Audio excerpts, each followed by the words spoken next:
Does your game stink? Mine does. Maybe yours should too. At the back of my studio, behind this door, is something special. A space where stories aren't just told, they're lived.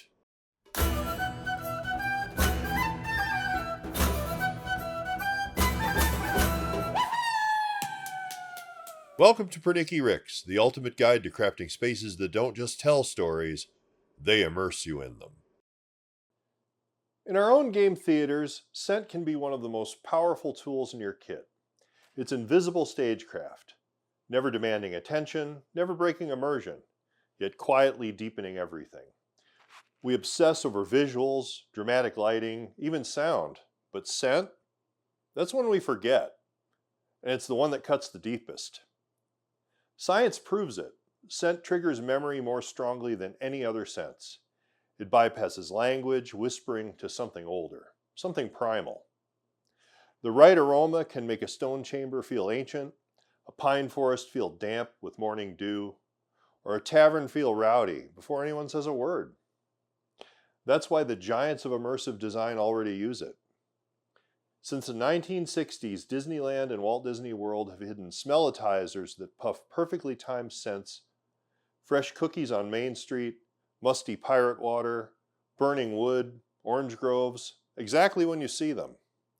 Luxury hotels and resorts spend millions on custom scent branding, pumping signature fragrances through discrete systems so every property smells identical, building comfort, connection, and loyalty the moment you step inside.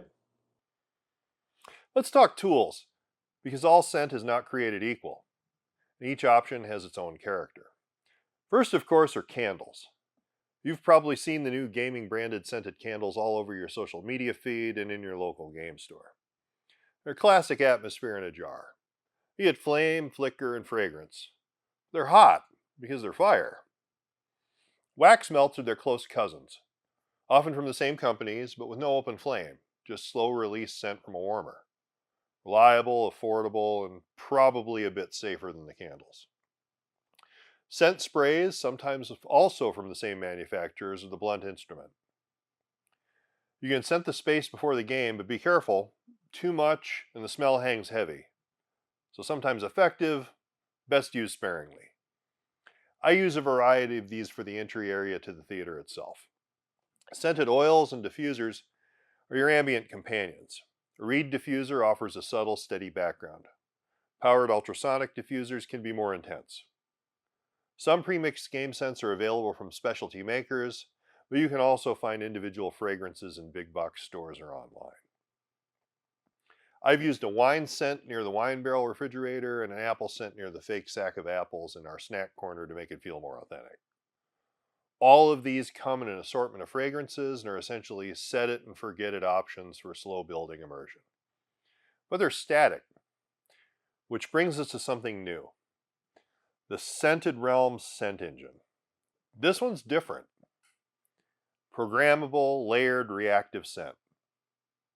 At the push of a button, you can shift from forest glade to fetid swamp, from dragons to undead. It holds up to 8 cartridges, each mapped in an app so you can trigger them as the story unfolds. This is one of the first units in the wild, and we gave it its debut run on our monthly Hârn game a few weeks ago. I didn't tell anyone beforehand.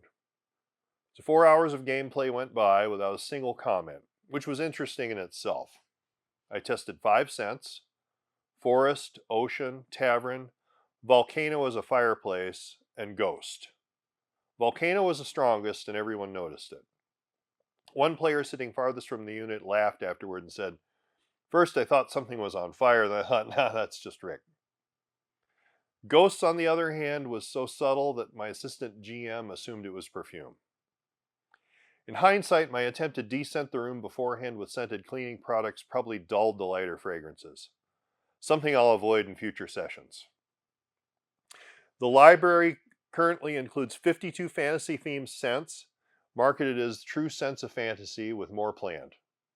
The cartridges use a dry scent system so aromas fade quickly instead of lingering, meaning a zombie or players just dispatched won't follow them into the pine forest they're about to enter. I like this machine, and this isn't a paid endorsement. I was one of the original backers when it launched, primarily because I've been dreaming of something like this since the first digital scent devices appeared over 20 years ago. It's not cheap, but for the right table, it turns scent from a static background into something alive and responsive. Is scent necessary to play RPGs? Of course not. But this isn't about playing the game, it's about inhabiting it. Whether it's a candle, a spray, essential oils, or something more ambitious, I invite you to weave scent into your games. Because when attention drifts so easily, the smell of rain-soaked cloaks and tavern smoke can anchor players in the here and now. It creates memory. It gives texture to time. And best of all, unlike elaborate props or terrain, scent is light, ephemeral. It lives in the moment, and then it lingers in the mind. So yes, my game stinks, and I wouldn't have it any other way. Thank you for joining me today. If you've enjoyed this, please like, subscribe, and hit the bell icon to stay updated on future episodes. Your support really helps this channel grow and keeps the ideas flowing. Useful links and credits are in the show notes below. Until next time, keep dreaming big, and may your stories always have the spaces they deserve.